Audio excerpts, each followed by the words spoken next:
Good morning, ladies and gentlemen. This is Ethan Bice with 4 Hours to Lincoln. Got a lineup of recaps for you this morning to get you set for Saturday. Also got a women's tennis preview coming right up as they are finishing the regular season. Before I do begin, please hit that subscribe button. You can also follow me on Facebook. Uh, just a basic profile, so nothing crazy there. Also, I have a Facebook group called In the Deed to Glory. Uh, you can follow there too. But let's get started with this thing. Uh, let's preview women's tennis real quick as they are finishing the regular season with conference play. They hit the road for 2 regular season matches as they face off against Michigan State, who is 10-13 overall, 1-8 in the Big Ten. And that'll be in East Lansing today. And then number 2, Michigan. That's right. They are the number 2 team in the country. They are 21-3, 9-0 in the Big Ten. And I'm pretty sure they secured the Big Ten regular season title. So I would say an easy Saturday and then tough Sunday coming up for women's tennis team. And if you guys catch me shivering, my house is only set at like 60 degrees. Yeah, I woke up to a very, very cold environment this morning. All right. So let's talk about Michigan State real quick. They have one ranked singles player who is Rhea Backa, who is ranked number 106. Doubles pair Nicole Kennard and Aish Khan are ranked number 35. The Spartans are currently on a 3-match losing streak and will face number 65 Iowa on Sunday to close the regular season. Our series history against Michigan State, they lead the series 6-2. We defeated last year. Nebraska defeated the Spartans 4-2. All right, moving on. Scouting Michigan, they have 7 ranked singles players. Number 3, Calvin Mueller, and number 24. Well, I didn't get that completed, so but their top player is Carrie Miller at the number 3 spot. Flagner, number 56, Gayla Meso. Man, this is going to be Meso Choritu, number 85, Lily Jones, number 160, Piper Charney, and number 121, Bailey Sheenan. On the double side duo, Jaden Brown and Carrie Miller are ranked 6th. With 2 wins this weekend, Michigan can clinch their second straight Big Ten championship. So they ain't got it yet, but I would lead to believe they will. Senior Carrie Miller leads the team with the 28-7 singles record and has 93 career wins. Series history against Michigan, they hold the all-time advantage 8-0. And to be quite honest, it'll look like 9-0 after Sunday. All right, numbers to watch. Freshman Maria Terranova leads the team with 21 with a 21-6 singles mark. Her 21 wins are the most for a freshman since Patricia Verizova in the 2009-2010 season. Then you have Isabel Androver Gallego, who is 59-41 in doubles play with partner Lucy Loy, who just surpassed 30 doubles wins as a Husker. The pair is 10-4 on the season and 8-2 in the spring. Rafael Acassi and Isabella Androver Gallego are ranked number 82 in doubles. So there is your women's tennis preview for this weekend. All right, moving on. Gonna recap all of Friday now. So we're gonna start with men's gymnastics because they have made the national finals once again. So another shot at their 9th national championship. They advanced to the NCAA finals after finishing second with a score of 413-123 behind Stanford in first, but which, by the way, Stanford is crazy good. Who did score 417 in this in yesterday's session. During session one of the qualifying round on Friday afternoon, Stanford and Illinois will join Nebraska from session one to compete in championship finals today, later on this evening, actually, alongside the top three teams from session two. The Huskers' performance was highlighted by 4 Huskers in the top 3 on 3 events, including Luke James in second and Chase Mundy in third on floor, Taylor Christopoulos in second on vault, and Max Auden in second on high bar. All right. Moving on to floor now. The Huskers began on the floor for the qualifying round where they scored a 69 nice. As a team, Toby Ling and led the lineup where he put up a 13-5, where Luke James scored a huge 14-3 for the Big Red. Good for second overall. Chase Mundy matched the energy with a solid 14-3, landing in third. Sam Phillips registered a 13-8, while Taylor Christopoulos anchored with a 13-9 in seventh, respectively. All right, moving on to pommel horse, second event of the day. Nebraska earned a team score of 68 on pommel horse. York collected a 13-3 as a leadoff for the squad. Travis Wong followed where he earned an impressive 14-2 for Nebraska and landed in seventh. Yanni Chronopoulos scored a 12-1 following a fall. Cooper Giles showed out with a big 14-5. Good for fourth overall. Christopoulos anchored with a 13-8 for Nebraska. Rings on the third rotation. Nebraska collected a 67-6 team score on steel rings. James Friedman opened the rotation with a score of 13-4. Wong put up a 13 solid even, while Asher Cohen collected a 13-9 and fourth place finish, respectively. Chris Heiser earned a 13-6. Phillips capped the rotation with a score of 13-7 in eighth position. Okay, moving on to vault. They launched into the vault rotation where they notched a team score of 72-2. The Huskers were led by Mundy, who earned a strong 14-4 and 10th place finish for Nebraska. James posted a 14-3, while Nathan York collected a 14, respectively. Zach Teiderman impressed with strength after scoring a 14-1 and tying in fourth. Christopoulos rounded off the rotation with a huge 14-7 for Nebraska, tying for second place. Moving on to parallel bars now. They combined for a team score of 67-8. Friedman made way for the squad, notching at 13-5. Cole Partridge registered a 13-7 for Nebraska. Cohen put up a 13-4, while Phillips posted a 13-7, respectively. Christopoulos anchored the event with a score of 13-4.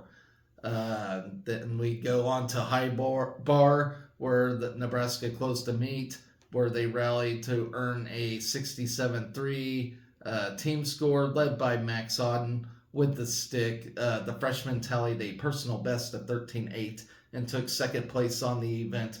Partridge collected a 13-5, good for seventh. Teiderman took 10th after registering a 13-3 for Nebraska, while Phillips earned a 12-9, respectively. Christopoulos closed out the final event of the afternoon in fifth with a score of 13-6. All right, up next, the Huskers will compete in the NCAA finals later this evening at 5 at the Covelli Center, and it will be on ncaa.com. The Huskers will face number 1 Stanford, number 4 Illinois, and the top 3 teams from Session 2. All right. Moving on. Women's golf now. Big Ten Championships. Day 1 of that And not a bad opening round. Let's talk about this real quick. Mikhaila Vevrova shot a solid 74 in the opening round to lead Nebraska in the first round of the Big Ten Women's Golf Championships in Maryland. All right, the Vevrova, senior from Slovakia, carded a pair of birdies to go with 13 pars while adding 2 bogeys and a double bogey to finish at 2 over par on the 6,314 yard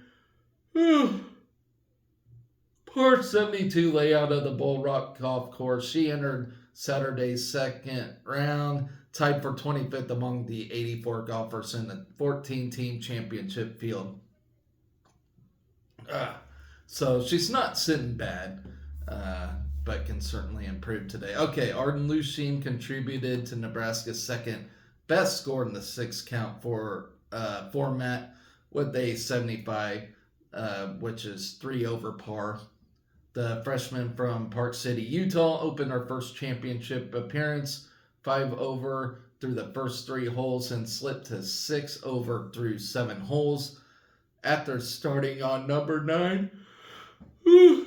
However, Lusheen turned the tide starting with a birdie on number 17 before closing the back with a par. She added 2 more pars on number 1 and number 2 before getting birdies on number 3 and number 5. She closed out her round with 4 straight pars. Lusheen sits in a tie for 33rd, entering the second round.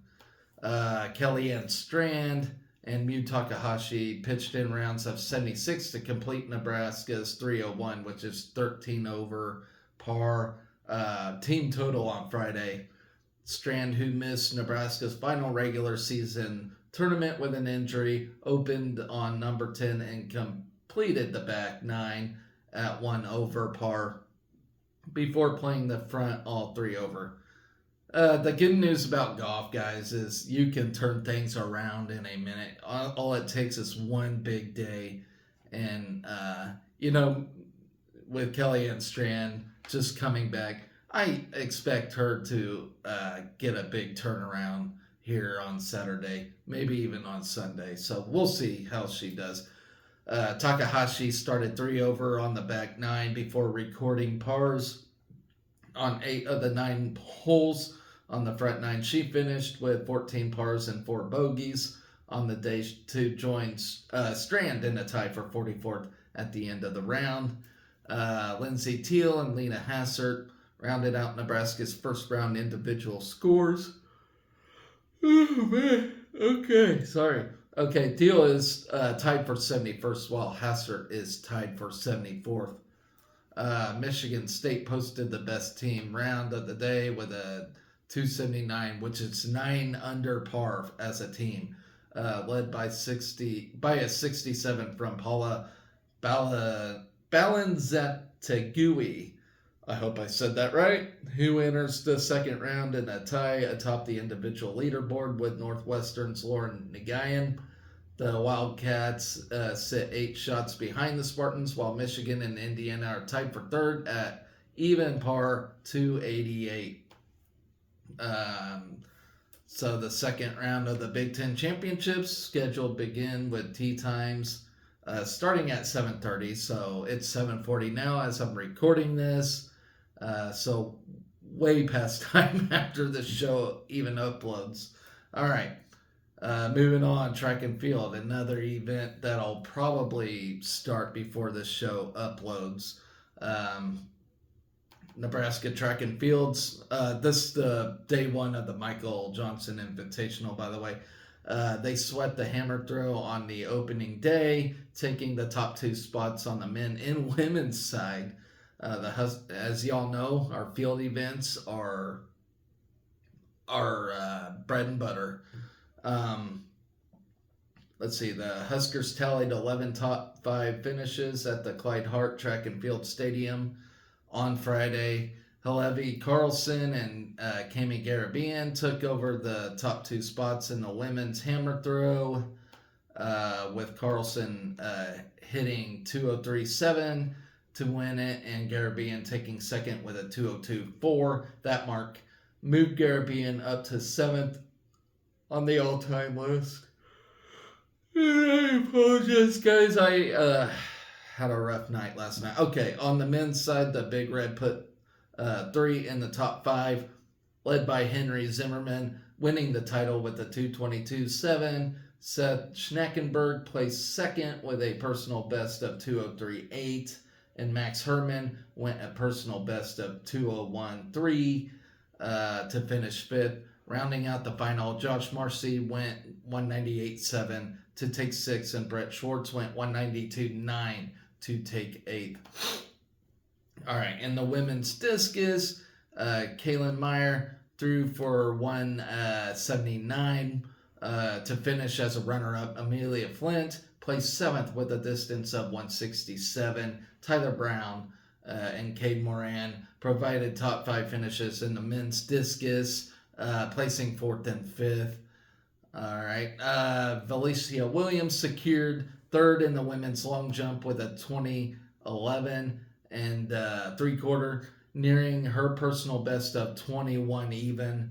Lashana Ives took fifth with a 26.25, and Ashley McElmurray finished ninth with a 19:7. On the men's side, Kavian Kerr placed third in the long jump with a 24.4.5, and Michaela Moore finished eighth with a 23.825. All right. Joseph Clifford was 10th overall and 5th among collegiate runners in the men's 400-meter hurdles, clocking a 52.63. Corey Berg added a 15th place finish with a 53.26. Carly Moore and Abrielle Artley placed 13th and 14th on the women's 400 hurdles. They were 7th and 8th among collegiate runners. All right. In the women's pole vault, Jessica Gardner and Kylie Clark tied for 10th with a clearance of 12.3 3/4. In the men's pole vault, Matthias Algerin and Colby Heinrichsen each cleared 15.3 to place 14th and 15th. Then you got Bear Borv DeBaum was Nebraska's top finisher in the women's 200 meter, clocking a 24.58 to take 27th. Events pick up today at 11 for field events and 1:30 p.m. for running events. All right, let's move on. Let's talk about men's tennis real quick. And I will say, whenever I do these, I highlight my headline either red or black, indicating whether it was a good day or a bad day. Red being good, black being bad. I highlighted it black. I should have maybe did it red because, for one, it's the number 1 tennis team in the land, and we actually got a win from Calvin Mueller. So let's talk about this. And if y'all know Nebraska tennis history, you know that it's not a lot that men's tennis has achieved, which is fine. It's just something that the University of Nebraska never really excelled at, was tennis. But let's talk about this real quick.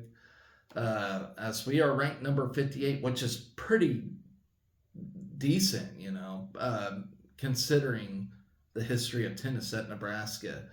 All right, the number 58 men's Nebraska tennis team, who's 15-9 overall right now, and 4-4 in the Big Ten. They battled but fell 1-6 to the number 1 Ohio State Buckeyes, who is 26-1, 8-0 in the Big Ten. In the Friday evening match, the Huskers earned their point with a dominant singles match from Calvin Mueller at number 1 singles, defeating number 28 Justin Boulais in straight sets, 6-3, 6-4. The singles win was Mueller's 25th of the season and improved the junior to 4-0 against ranked Big Ten opponents. So if there's anything to follow on this tennis team, Calvin Mueller. And if you all remember, back in the fall, he won the whole Big Ten singles bracket. I don't think that was the official thing. It was just fall play, but he won that bracket. And so this guy is pretty damn good. All right. So that's somebody to watch for. And nobody talks about him.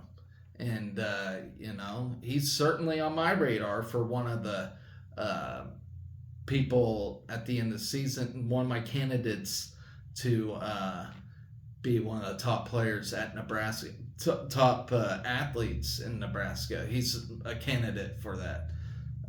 If y'all remember, I'm going to have a special segment at the end of the spring season for all the athletes from fall, winter, and spring, and we're going to tally up and see who is the man or woman.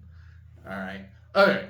So the Big Ten duel started with doubles at the Dillon Tennis Center. Number one doubles had a ranked matchup. Nebraska's number 85, Anton Shep and Nick Weidenhorn, taking on number 82, Robert Cash and Bryce Nakashima.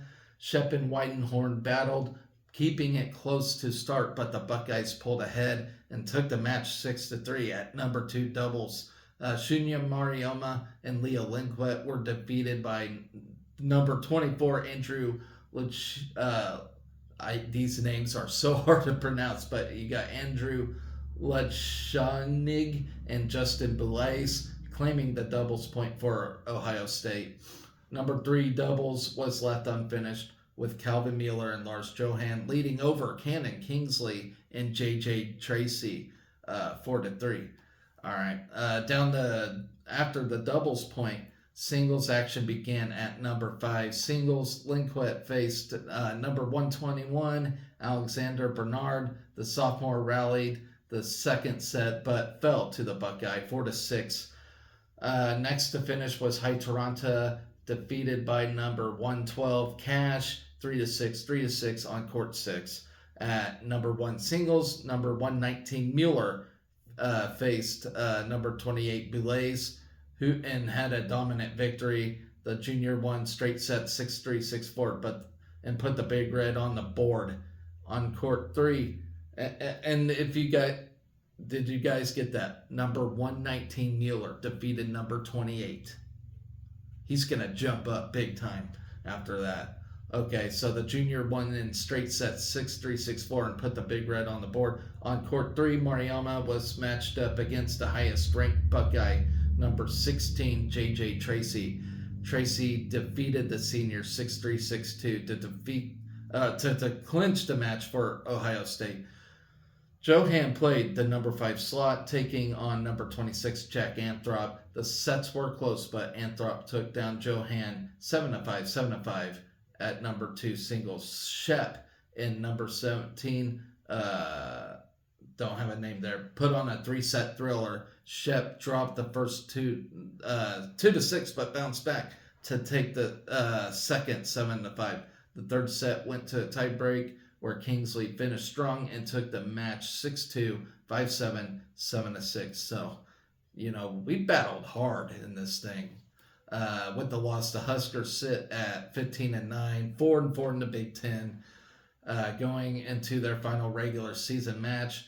15 wins is the most for the Big Red since 2011, when the team finished 15-13 and was 1-5 in the Big 12 overall.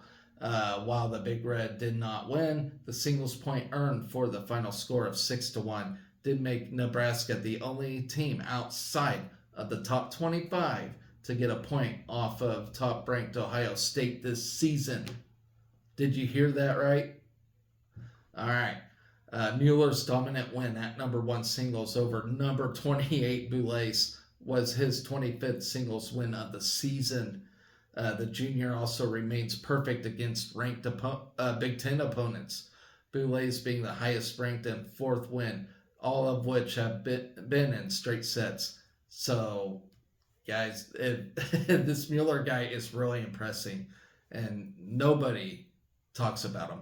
All right, up next, the Huskers will host Penn State for their last regular season match and celebrate Senior Day on tomorrow. First serve against the Nittany Lions is set for noon at the Dillon Tennis Center. So, man, if you guys can show up for that, That would be awesome. All right, moving on to bat sports. Let's start with a bad. Let's talk about softball. And yes, I have been pretty hard on baseball, but they got a win yesterday, so we're not gonna, you know. But what what is disappointing is it just seems like baseball and softball can't get wins at the same time. I just want to mark everything red. All right. uh, so the softball team pitched out of trouble most of Friday night, but a ninth inning walk-off home run lifted Michigan to a 4-3 series opening win in Ann Arbor. Now, I will say this Michigan team's pretty tough, and they're tough at home. I ran through the logistics when I previewed this thing, and I knew it's not going to be an easy task. The game headed to extra innings, another extra inning for the softball team. It was tied 2-2 before Samantha Bland gave Nebraska the lead with a leadoff home run in the top of the eighth. A two-out rally from Michigan in the bottom of the inning tied the game, but the Wolverines missed a chance to win it by leaving the bases loaded. That's always frustrating, leaving stranded runners. But then in the ninth, Nebraska stranded a runner at second base in its half of the inning before Ava Costales hit a walk-off home run to left center with one out. Nebraska's pitching staff did well in limiting one of the conference's top offenses. All right, Michigan entered the game averaging 7.5 runs per game in its first 14 Big Ten games, but the Huskers held the Wolverines to just 4 runs. Sarah Harness and Kaylin Kinney were able to escape jams throughout the night to give Nebraska a chance. Michigan had the leadoff runner on base in 6 of its 9 innings, but the Wolverines were just 3 for 20 with runners on base and 1 for 13 with runners in scoring position. Michigan stranded 15 base runners in the game. Michigan left the bases loaded 4 times, including the 6th inning when the Wolverines loaded the bases with no outs but did not score. The 2 runs Michigan scored in regulation were an unearned run in the first inning and a bases loaded walk in the 4th. Kinney took the loss, allowing 2 runs in 5 innings. Harness started and was charged with 2 runs before 1 earned in 3.1 innings. While both pitchers were effective in pressure situations, but the duo did combine to walk a season-high 9 batters.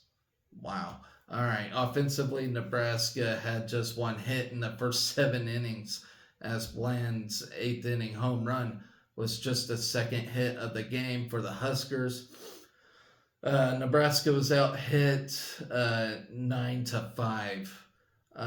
They drew 4 walks and were hit by 4 pitchers, but Nebraska was just 2 for 14 with runners on base and stranded 10 runners. Very, very aggravating indeed. Sydney Gray went 2 for 3 with a walk, a double, and 2 RBIs. Bland finished 1 for 5 with her home run. Billy Andrews and Caitlin Neal produced Nebraska's other hits.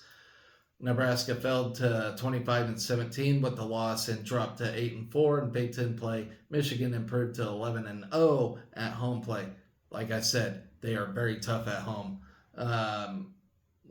They moved to 31-14 overall and 12-3 in conference play. Hannah George earned the win in relief by tossing a scoreless 9th inning. Michigan took advantage of a Husker miscue to take a 1-0 lead in the top of the first, following a blue leadoff double.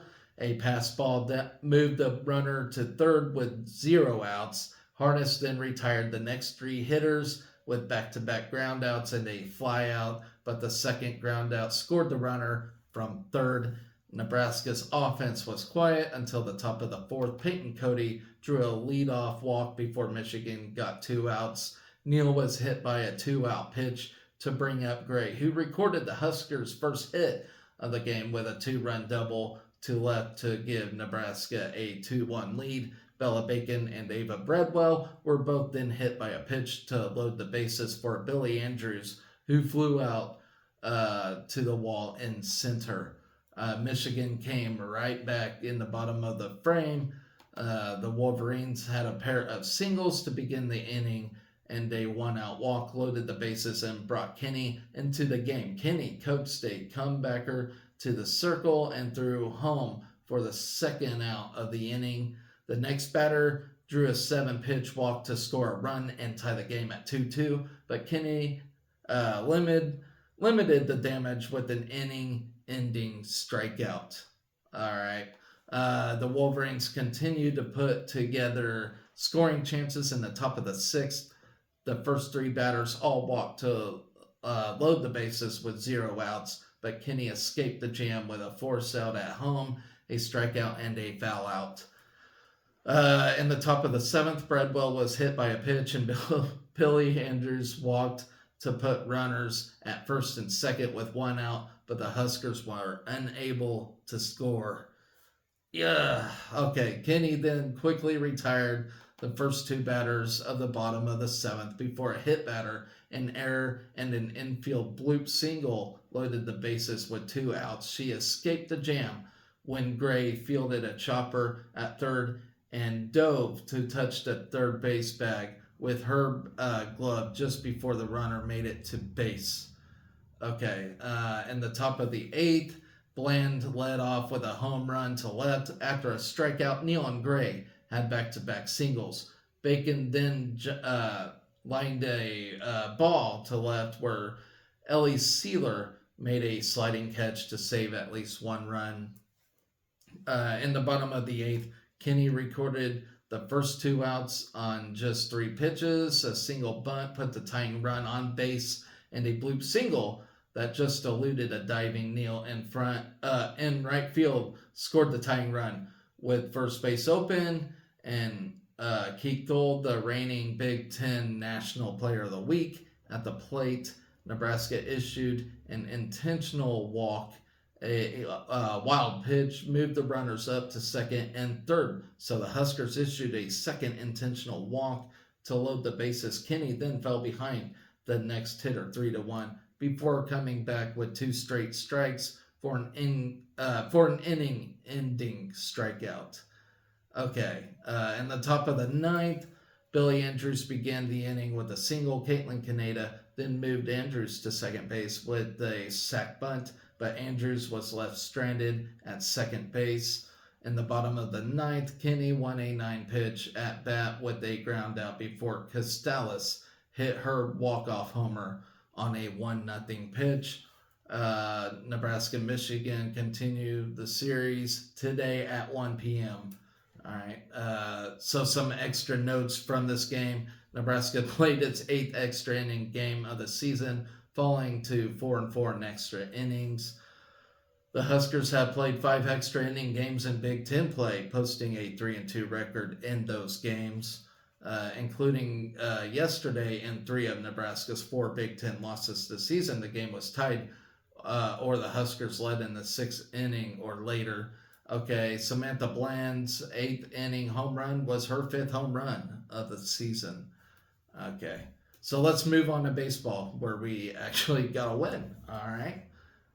Brett Sears, as y'all know, is the man. Almost every Friday, you can expect a very good performance by him. Obviously, last week that wasn't the case, but he had a pretty good performance yesterday. Tossed 7 strong innings, and Caden Brimbaugh had a 3-hit night with a pair of RBIs and the 6-3 win over Maryland. And I got the hiccups now. That's just wonderful. Okay, Nebraska, who is 24-11 now, 7-3 in the Big Ten, totaled 6 runs on 13 hits and 2 errors, while Maryland, who is now 24-15 and 5-8 in the Big Ten, tallied 3 runs, 7 hits, and an error. Brimbaugh was 3-for-4 at the plate with 2 doubles, 2 RBIs, and a pair of runs scored. Ben Columbus continued to swing at hot bat, going 3-for-3 with a solo homer. Cole Evans had 2 hits with a double, while Josh Overbeek picked up his second homer of the season with a solo shot. Riley Silva, Garrett England, Josh Caron, and Clay Bradford recorded 1 hit apiece for the Big Red.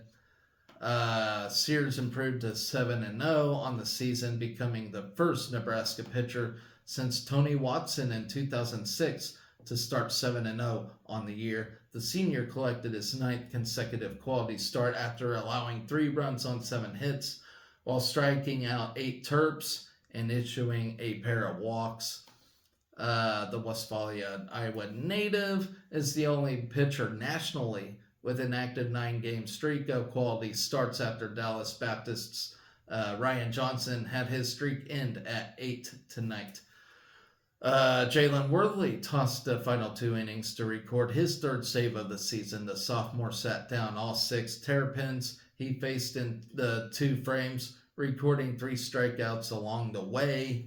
The Husker offense went to work early, but double plays in the first 2 innings kept the Big Red off the board.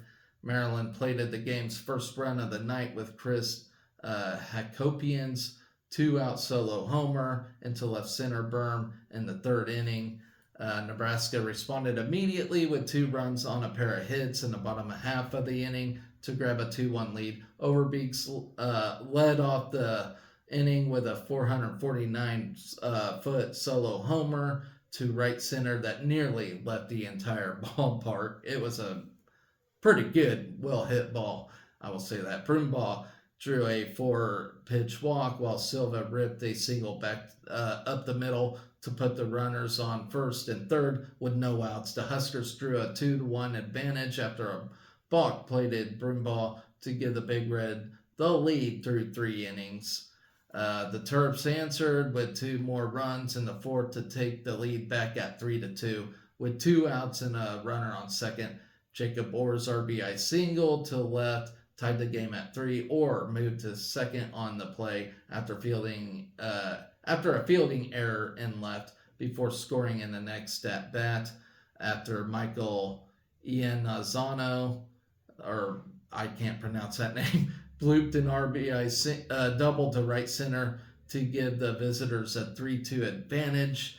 A 4-run 4th inning from the Nebraska offense gave the Huskers a 3-run lead for good in the bottom of the 4th. Columbus began the inning with a 407-foot solo homer that landed in the party porch in right field to the game at 3. Okay, Bradford singled and stole second, while Overbeek drew a full count to place runners on first and second with 1 out. The Huskers perfectly executed a hit-and-run play as Brumbaugh smacked a 2 RBI double down the right field line to give the Big Red a 5-3 lead. Brumbaugh moved to third on a ground out and later jogged on home after Evans lined a double down the left field line to make it a 6-3 game through 4 innings. Sears retired the Terps in order in the 5th and worked around a single and an error in the 6th to maintain the 3-run lead. The senior induced an inning-ending double play in an 11-pitch 7th inning to end his night with a 7-inning outing. Worthley struck out a pair of terrapins in the 8th before adding 1 more in the 9th to preserve Nebraska's 6-3 win in the series opener. So Nebraska and Maryland do continue the series today at 2:02, which is a weird time, but that's where they set it up at. So that is your Friday recap. We got a good number of things going on today. Women's golf continues the Big Ten Championships, track and field, day 2 of the Michael Johnson Invitational. Women's tennis will take on Michigan State. Softball, game 2 against Michigan. Baseball, game 2 against Maryland. And men's gymnastics are in the finals of the NCAA championships, so that's awesome. Have a chance for their 9th national title overall. And one thing I never talked about, what is soccer playing an exhibition game against Colorado. So fun-filled day, Saturday. for the Big Red. Yeah, hopefully we get things done today. All right, so that'll do it for my show today. I will be back to recap, today and Sunday later on this weekend. So stay tuned for that. And always remember, guys, be excellent to each other. Go Big Red.